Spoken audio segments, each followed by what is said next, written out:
We'll continue the concept of the topic photosynthesis in higher plants.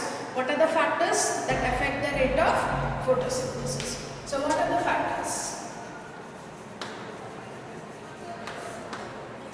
So the factors that affect the rate of photosynthesis, there are two factors.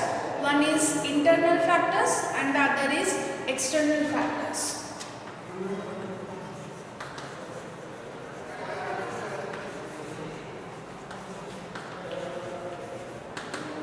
Internal factors are those which are present when the plants involved inside or the processes, the metabolic activities or anything that can be affected by the internal condition of a plant. So the internal factors in the plants, it can be of various types also, like what are the number of the leaves, number of leaves and chloroplast, height of the plant,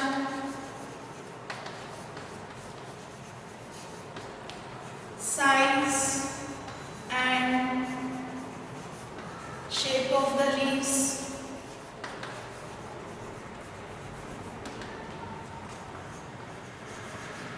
pattern of arrangement,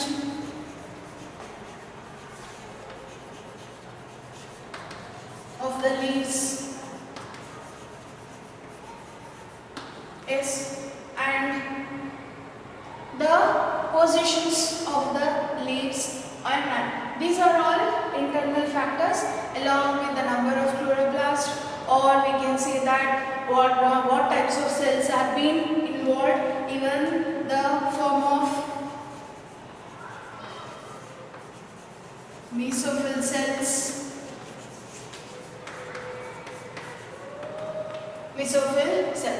So those factors that are internally present within the plant are the internal factors, like normal, that is the number of the leaves. You might have seen the plants. Yes, there are some plants with a very minute leaves, yes, and like for mehendi, and some have the very broad leaves as in of banana, yes, and even the height of the plant, because we can see that the height of the plants also varies. Yes, usually the herbivores, the herbs, yes, are small shoots with a very narrow height, or you can classify it as herb shrubs, trees, and the trees. There are very tall trees also according to the length of the tree also, which are growing, especially in the forest. The trees that grow are too tall, very tall, so that the sunlight can be reached,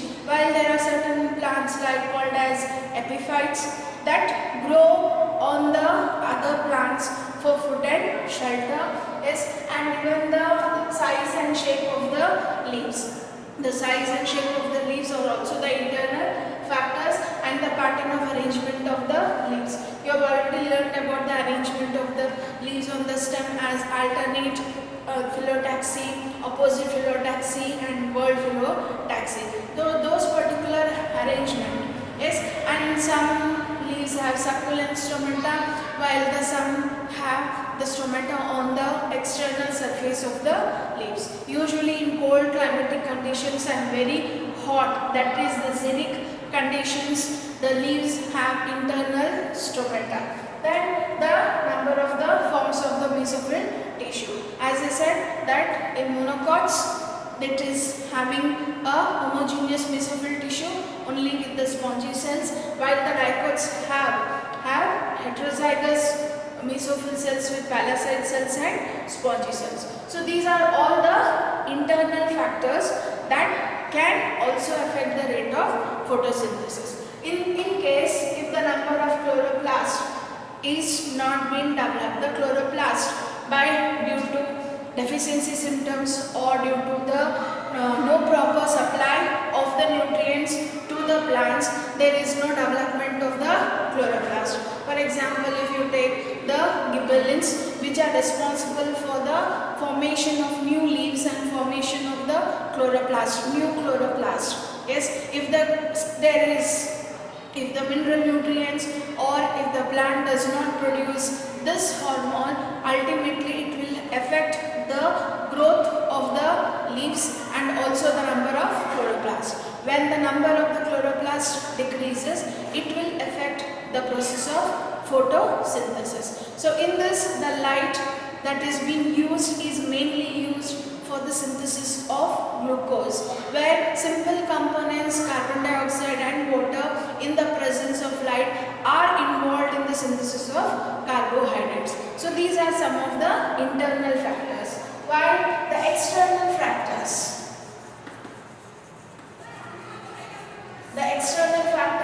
includes the light, carbon dioxide, temperature and water. Light, carbon dioxide, temperature and water. So we will go with the external factors that are responsible or which affect the rate of photosynthesis.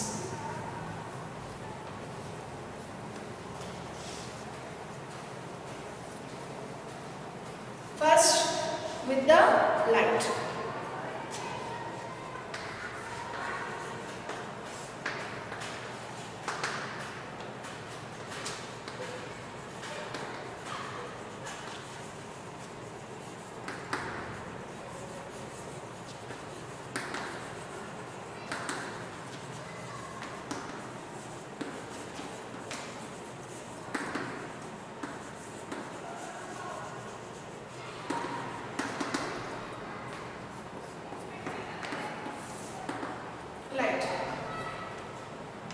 In the previous class, that is, as I said, the raw materials. In that, raw materials are light, carbon dioxide, water and chlorophyll components. Yes, here light is also the raw material as an external factors where the solar energy is being used up. The solar energy is being converted or it is being used up to form a glucose, and that is being stored in the form of potential energy. And we have also studied in that the various spectrum of light. In that visible spectrum containing the 7 colors violet, indigo, blue, green, yellow and orange is widely used in the process of photosynthesis. In that, the violet, blue and red are the absorption spectrum and the red is the action spectrum. And most probably it is the red beam of light is widely used by the plants for the process of photosynthesis. Very negligible is the green, yellow light. The green light is being reflected back. So here the light, that is the solar energy, is being absorbed by the plants. So it is one of the factor. Yes, and here the light as an external factors among the solar energy, only 2% of the solar energy is used for the process of photosynthesis. Among that, only 2% of the solar energy is being used. In that, 80% is absorbed, 10% is transmitted and 10% is reflected back. Among the light, 80% is being absorbed, 10% is transmitted and 10% of the light is being reflected plants. Then plants show high rate of photosynthesis especially in the red and blue light. The rate of photosynthesis can be higher, or the rate of photosynthesis increases with increase in the intensity of the red and the blue light, and a period of for complete to carry out the constant process of photosynthesis to maintain the metabolic activities and all the processes of metabolic actions that to be conducted by the plants in the cells or within the plants.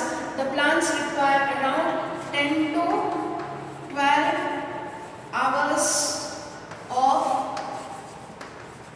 light to carry out the normal process of photosynthesis. While it is also being observed that in the rate of photosynthesis is usually high in the intermediate light.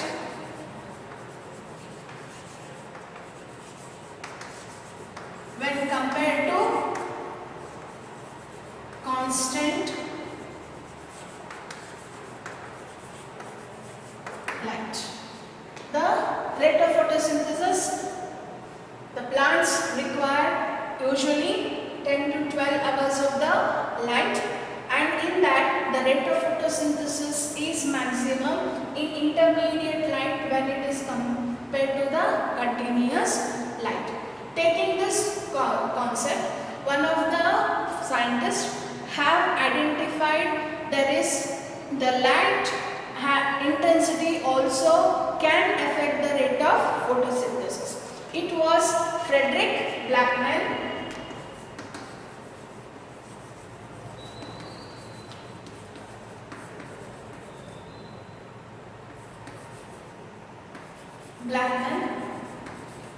also known as F.F. Blackman, who proposed the theory called as law of limiting factor. He proposed the theory called as law of limiting factor. So what was the statement? We will try to know what is its statement and how the raw materials, the scarcity or the intensity of light or any one component is less, how it will affect the rate of photosynthesis. So F.F. Blackman put forward a law, and that law is called as law of limiting factor. So what was his statement? When a process is conditioned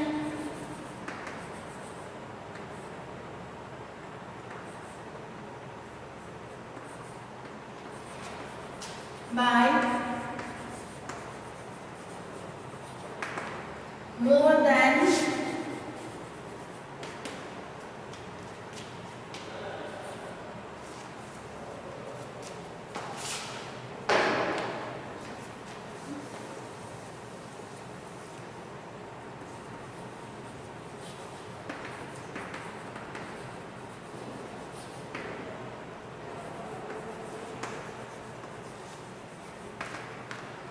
when a process is conditioned more than one factor,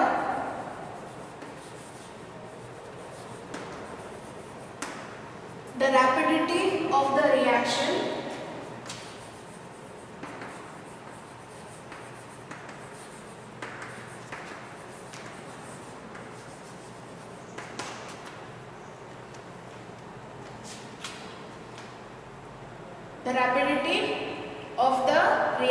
or the rapidity of the process is limited by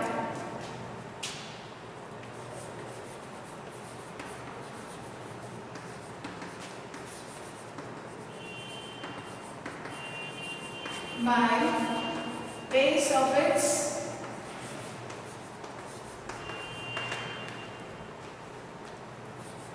lowest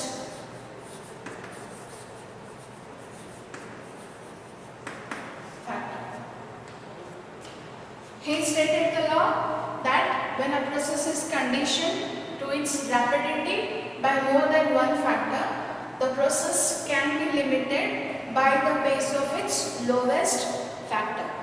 All the raw materials have to be in appropriate concentration, appropriate ratio, so that the process is carried out systematically with the synchronization effect for the formation of the glucose. So if any one factor is at the lowest point, it can affect the rapidity of the process. That is, all the concentrations of carbon dioxide or the water or the light and the chlorophyll components. Yes, while light is in the equation of photosynthesis, carbon dioxide and water are the external factors.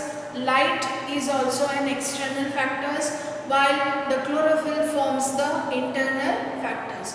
If any one of these factors are at the lowest process, or it is not appropriate appropriate, then it can affect the rate of photosynthesis. And this law is not only applicable for the process of photosynthesis, it can be applicable for any of the processes where more than one factors or more than one components are being involved. Not only in the process of photosynthesis, any of the reactions. If there is involvement of more than one factors, here 4 factors are being involved. In that, the one which is at the lowest one or which is of minimal value, then it will naturally affect the rate of photosynthesis. So he tried to explain the statement using a graph. With the help of a graph, we will try to understand how the light will, the concentration or the intensity of the light will affect the rate of photosynthesis. Now again, in this light also, the light can affect in 3 ways. That is, on the intensity, then duration, and even the quality of the light.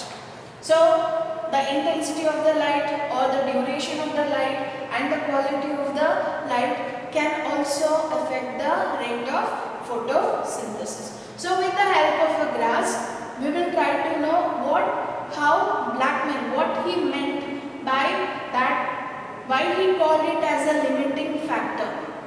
Yes, so this law of limiting factor is applicable, or can be involved in any of the processes, applicable to all the processes where there can be more than 4 factors. In that, the one which is of the minimal value, which is of lowest, can affect the reactions, or it can affect the process of the complete metabolic activity process. So with the help of a graph, we will see what actually the law states, what is the meaning of the law. So we will take the graph with intensity of light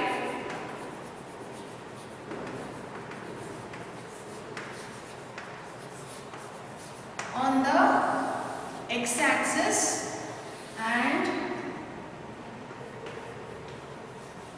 rate of photosynthesis on the y-axis. So the intensity of the light and the rate of photosynthesis. In the controlled laboratory conditions or greenhouse effect, or in the greenhouse, the control conditions are being applicable. So if you supply the light with the increase in the intensity of light, there is increase in the rate of photosynthesis, which increases along the line the AB. Yes, we get different graphs in the field of when we calculate using the graph. But if intensity of light is being used, there is increase in the rate of photosynthesis with increase in the light, increase in the intensity of the light, where it is increases along the line AB. Even after that, in controlled laboratory condition, if you try to increase the intensity of light, there is no increase in the rate of photosynthesis, but it becomes constant along the line C. Then you will get a point called as E on the y-axis. Yes, so even if there is increase in the intensity of light, there is no increase in the rate of photosynthesis, but it becomes the constant.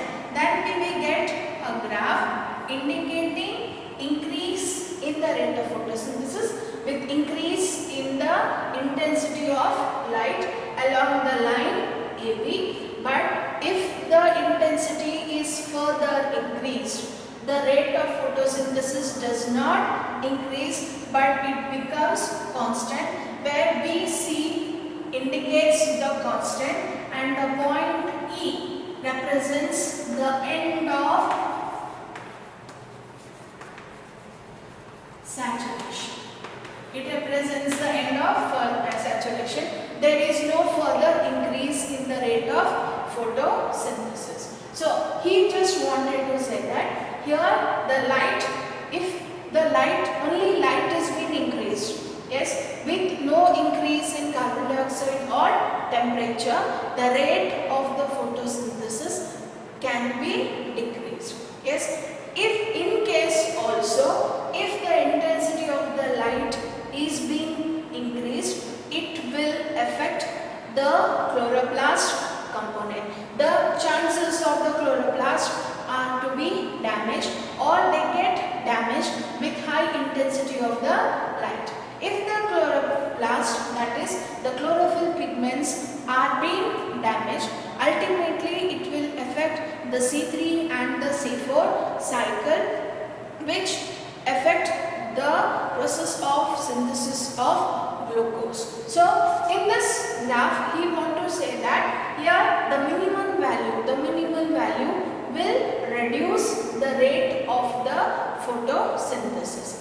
Now if in another concept of this, if we increase the light intensity with the increase in carbon dioxide or temperature, there can be increase in the rate of photosynthesis. So he want to say that this is the limit. There is a limit for each and every reactions. There is a factor which, when it is supplied or when it is in the minimum value, it may not encourage or it may not help to undergo the process. So it is called as, where it becomes the law of limiting factors. With one more example as proposed by Flagman in the old concept of the textbook, is that he used concentration of carbon dioxide. He studied the concentration of the carbon dioxide, that we will study in the carbon dioxide components. So here if carbon dioxide is being used, now we are using the intensity of the light.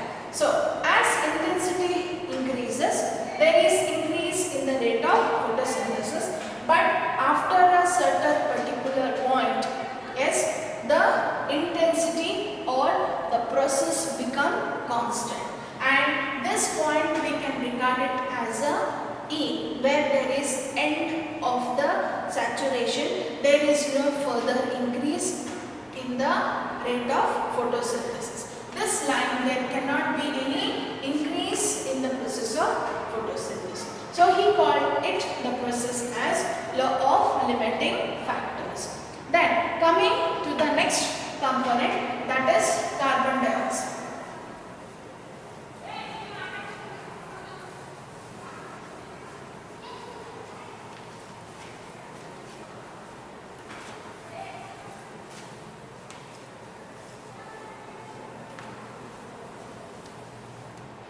Second component is factor is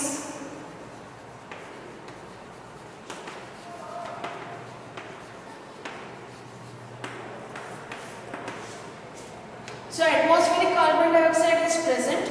It is present in the atmosphere with a value of 0.03% to 0.04%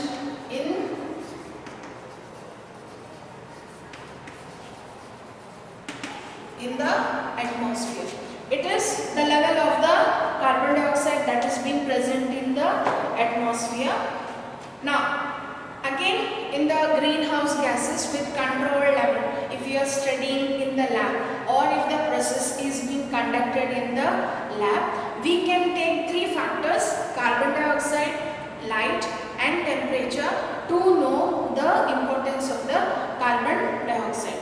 So here the carbon dioxide also help to increase the rate of photosynthesis. So the rate of photosynthesis is equally proportional to the factors that are involved in the process. Sometimes if you take that in controlled laboratory conditions or the experiments are being conducted in greenhouse, increase in 5% of carbon dioxide can increase the process. For example, if you take 5 ml of carbon dioxide is being used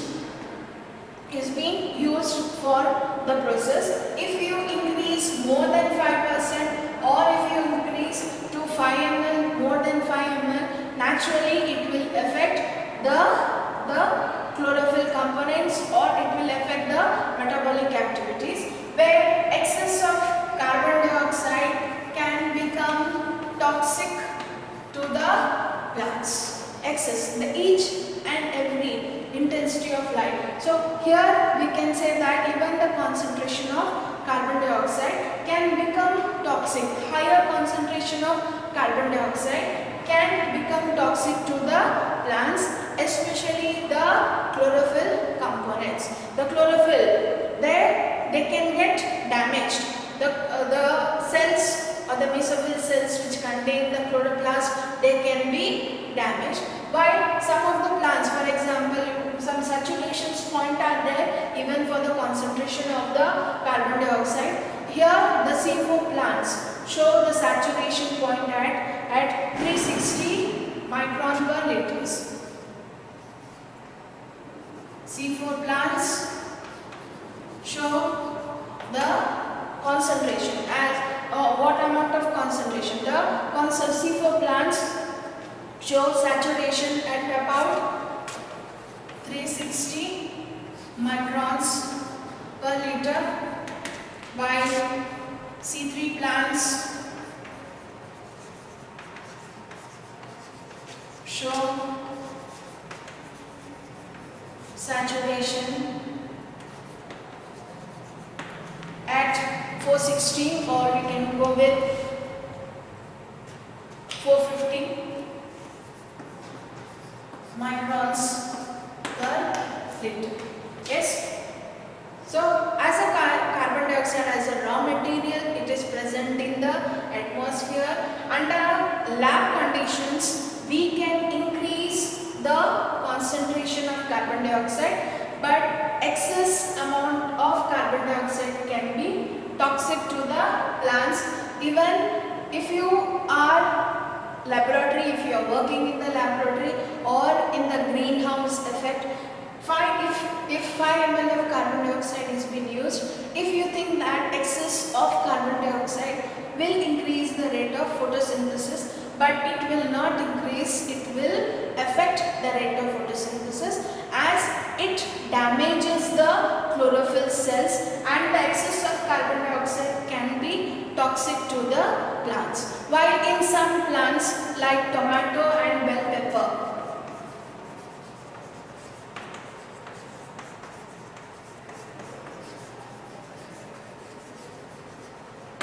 in some plants, that is greenhouse crops that are being cultivated by horticultural technique, if we increase the concentration of, there can be better yield. carbon dioxide, a tomato and the bell pepper can grow with increase in the level of concentration. Yes, so taking this example, what was the concept of law of limiting factors? So if you will take for this, we will take the concentration of carbon dioxide with the rate of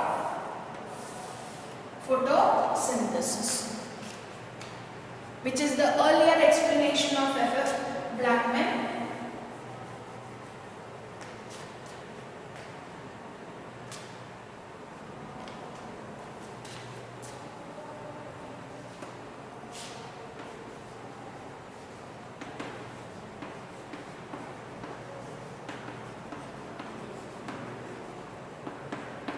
So 5 ml of carbon dioxide, if it is used along with if it is increased along with temperature and light, there can be increase in the rate of photosynthesis, but only if carbon dioxide is being increased, then it becomes constant.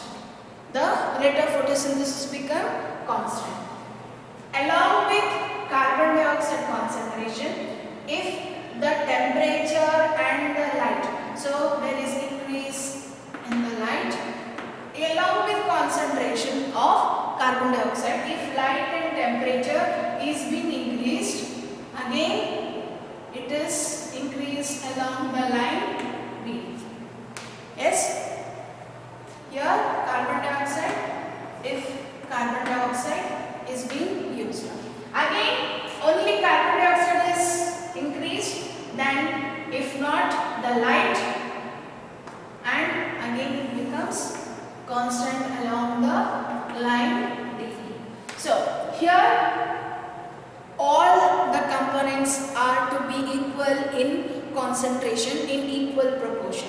If only carbon dioxide is being increased, temperature and light, or temperature and carbon dioxide is being increased, or carbon dioxide or light is being increased, then the temperature becomes the limiting factors which is of minimal value, and if the temperature is as an minimal value, can reduce or it can decrease the rate of photosynthesis. It causes or it will be the responsible for the reduction reactions. There is the process can be reduced where if the temperature is in the minimal value, there is minimal value of the temperature, then it becomes the limiting factor. So with the concentration, if 5 ml is being here, if 5 ml of carbon dioxide is used, if 35 degrees centigrade temperature is used and the intensity of light is 360, then a normal process is occurring. Now if you increase to 10 ml with only 35 temperature, again intensity of light, same intensity of light, then there cannot be increase in the rate of photosynthesis. Or if you increase to 20 ml of carbon dioxide with light intensity more than 30, 360 or 370, then with same temperature,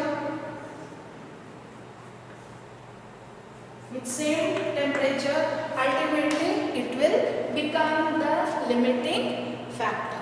Yes, taking the concentration of carbon dioxide, F.M. Blackman also said that apart from light, even the lowest factor can affect the rate of photosynthesis. So he called this law as law of limiting factors. Yes, so here as I said that C4 plants, the saturation point is 360 microns per liter, while in C3 plants the saturation rate is around 450 microns per liter. While in controlled conditions, if we increase, there can be proper growth. Condition to be that along with carbon dioxide, the other factors concentration should also be increased. So next of this is of carbon dioxide. Next we will go with the temperature. The third factor is temperature.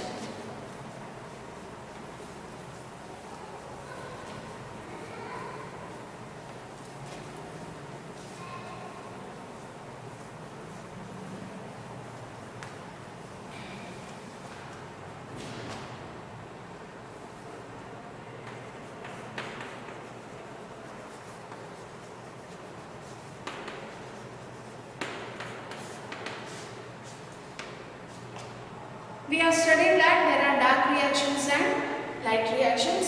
Usually the dark reactions are temperature sensitive,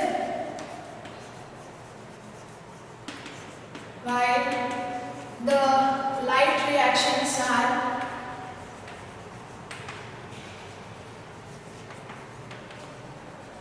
light sensitive.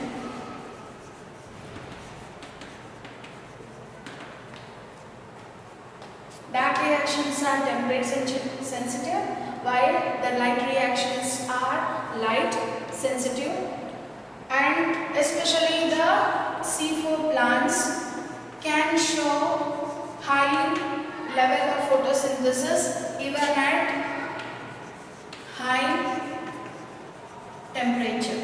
They can respond even at high temperature, while the C3 plants respond, or they respond properly in the low temperature. C4 plants which are growing in the high temperature or temperate regions can flourish or grow properly when even the temperature is very high. While C3 plants usually which are in cold climatic conditions, they require low temperature for growth. So these C3 plants will respond with the low temperature, while C4 plants will respond to the high temperature. Usually the amount of temperature required for proper growth of the plant to carry out the process, the normal process of photosynthesis, is 40 degrees requirement. That is the maximum level of photosynthesis. But there are certain plants which grow in desert areas with certain modification. Even at higher temperature also they can carry out the process of, for example, the cactus that is Zedic, it has its own modification. Even there is high temperature also it can survive. So there are here it is a modification that can help the plant to grow along with the conditions. But maximally the plants require around the 40 degrees of temperature for normal growth of the plants. But if the temperature increases to more than 50 or anything, naturally it will affect the structure of the enzymes, where it will lead to deactivation of the enzymes. If you take the enzymes like Rubisco or many of the processes that are involved like catalase, which catalyzes the reactions, is hydrogenase, carboxylase. These are all the enzymes which are required with the enzymes that accelerate the reactions. If you take the Rubisco, which is a universal enzyme, it is a universal enzyme of the world. It is a universal. Why it is called as universal? Because it has affinity towards both carbon dioxide and oxygen. Catalases, to catalyze the reactions, there are certain enzymes which forward or rapid the reactions. Those are catalyzers relating to water which undergo the process of hydrolysis. There are hydrolysis enzymes, and for example carboxylation also. For the fixation of carbon dioxide, where there is carboxylase. In C4 cycle it is PEP carboxylase that absorbs the atmospheric carbon dioxide. But if the temperature is being increased, if there is increase in the number of temperature, actually there is deactivation of the enzymes. All the enzymes are made up of proteins, and as they are made up of proteins, the structure of the proteins can be destroyed. As the protein structure is being destroyed, it will reduce the enzyme activity. So high temperature or the temperature above its level can reduce the process of photosynthesis as the enzymes get destroyed, or we can say that there is deactivation of the enzymes. This deactivation of enzymes is due to the destroy of the protein structures. Proteins are in turn made up of amino acids. The amino acid structures is being deactivated, or the structure can be destroyed, by which the functions of the proteins can also be destroyed. So higher temperature will deactivate the reactions of the enzyme. If you think that high temperature, the Rubisco, which is very important component of C3 and C4 pathway, yes, if Rubisco is being destroyed or there is deactivation of this enzyme, the absorption of carbon dioxide, the availability of carbon dioxide or the fixation of carbon dioxide is being reduced. When appropriate concentration of carbon dioxide is not being absorbed, we know that 6 moles of carbon dioxide is required along with 12 moles of water with to form a glucose molecules. So if that concentration decreases, it will affect both the Calvin cycle and the Hatch and Slack cycle, especially if you take the Rubisco, which are present in the mesophyll cells. The process of carboxylation, the fixation of carbon dioxide can be reduced if the enzymes are being destroyed. So temperature also can affect the rate of photosynthesis. Then last is the water.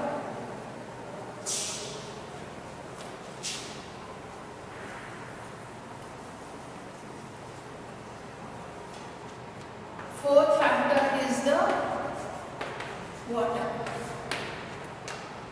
As an external factor, it is present in the lithosphere or in the form of hydrosphere, where it is the water are being lost in the soils, and the plants produces the roots. The roots absorb the water, and according to that, the absorption process, the xylem are helping in translocation of the water, where xylem is a water conducting tissue which takes the responsibility of transporting the water for the process of photosynthesis. If water scarcity is there, if there is even less amount of water or excess amount of water, it will lead to water stress. There can be conditions, there can be drought conditions, or there can be even floods or any conditions, or excess amount of rainfall, high increase in temperature. It affects the temperature or the rainfall or anything that can affect the level of water.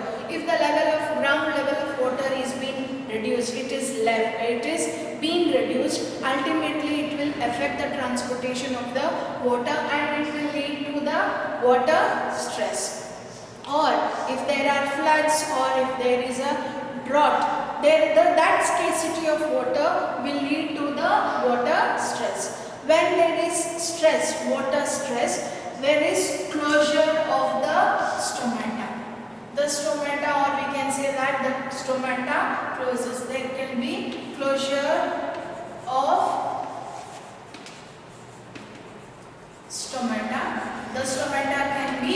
closed. If the stomata are being closed, then the availability of carbon dioxide is being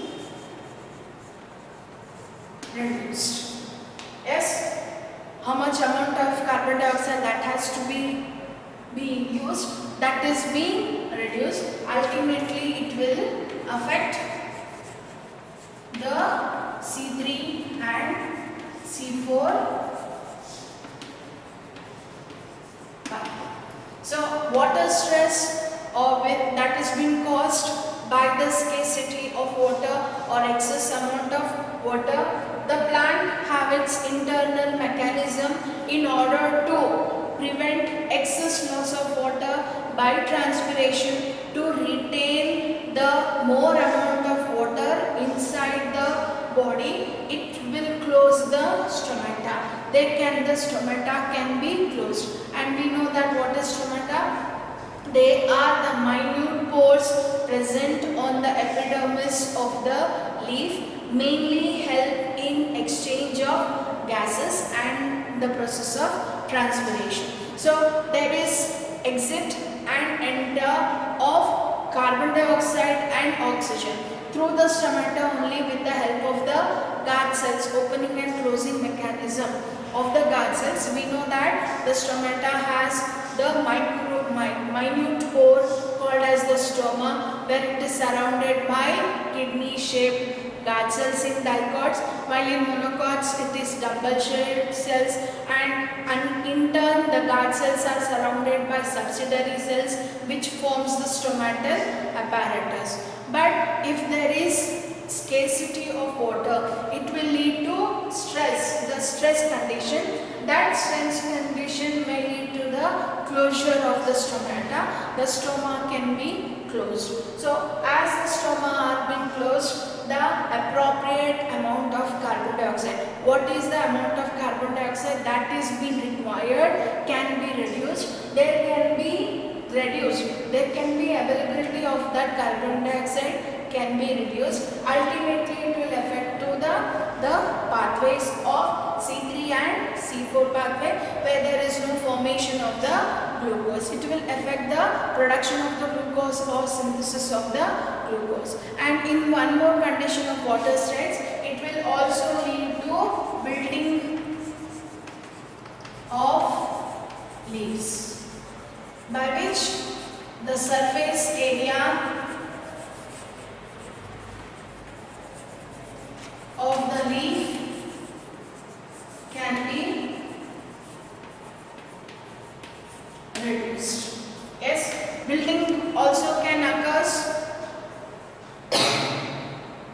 due to water stress. So when wilting occurs, there is inward foldings of the leaves. I said that they have certain mechanisms to prevent the loss of water. They can close the stomata, or they can wilt. They can undergo the process of wilting, where they fold themselves.